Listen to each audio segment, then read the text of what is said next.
நம்மள இத்தனை பேர் நம்ம வாழ்ற இந்த வாழ்க்கைக்கு கடவுளுக்கு நன்றி சொல்லியிருக்கோம்.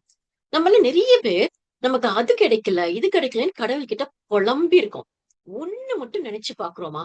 இப்போ நம்ம தங்குறதுக்கு ஒரு வீடு, வேலைக்கு சாப்பாடு, நல்ல துணி, நல்ல ஒரு வேலை நமக்கு இருக்கு. ஆனா இதுல ஒண்ணு கூட கிடைக்காம எத்தன பேர் இருக்காங்க தெரியுமா? நம்ம இந்த வாழ்ற வாழ்க்கைக்கு ஆசைப்படுற கோடி பேர் இருப்பாங்க.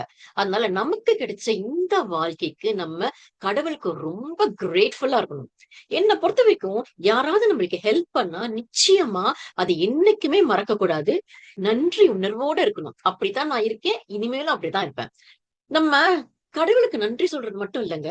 நம்ம லைஃப்ல கஷ்டப்படும்போது நம்மளுக்கு யாரெல்லாம் உதவி செய்றாங்களோ, அவங்களுக்கு நிச்சயமா நம்போ நன்றியோட இருக்கணும். அவங்க கடவுள் மூலியமா தான் நம்மளுக்கு 100% அவங்க நம்மளுக்கு உதவி செய்றாங்கன்னு நான் 100% நம்புறேன்.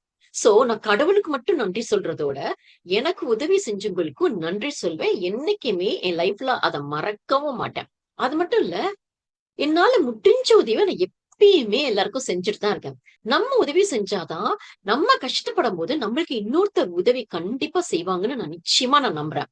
நம்ம கிட்ட இப்ப இருக்கிற விஷயங்களுக்கு முதல்ல நன்றி உணர்வோட இல்லன்னா, நமக்கு இனிமேல் ஆசைப்படுற, கிடைக்க போற விஷயங்களுக்கு எப்படி நம்ம நன்றியோட இருப்போம்?